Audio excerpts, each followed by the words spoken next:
السلام علیکم دوستو، آج کی کہانی کا نام ہے عدل و احساس کی روشن مثال۔ ایک مرتبہ دارالخلافہ مدینہ منورہ کے باہر ایک قافلہ آ کر ٹھہرا۔ رات گہری ہو چکی تھی اور مسافر تھکن سے چور ہو کر سو گئے۔ اسی رات امیر المومنین حضرت عمر فاروق رضی اللہ عنہ حسب معمول اپنی رعایا کی خبر گیری کے لیے گشت کر رہے تھے۔ اچانک ایک خیمہ سے شیرخوار بچے کے رونے کی آواز سنائی دی۔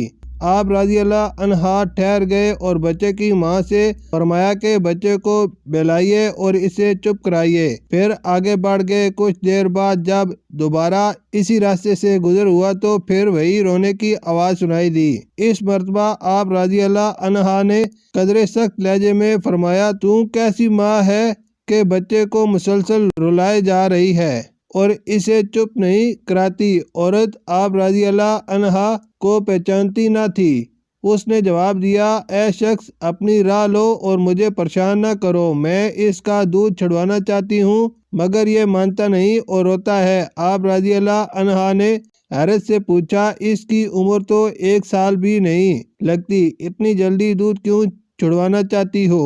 عورت نے کہا، خلیفہ کا حکم ہے کہ بچے کا وظیفہ دودھ چھڑوانے کے بعد مقرر ہوگا۔ ہم ضرورت مند ہیں، اس لیے مجبوری میں وقت سے پہلے دودھ چھڑوانا چاہتی ہوں تاکہ وظیفہ مل سکے۔ یہ سن کر حضرت عمر رضی اللہ عنہ پر رگ طاری ہو گئی۔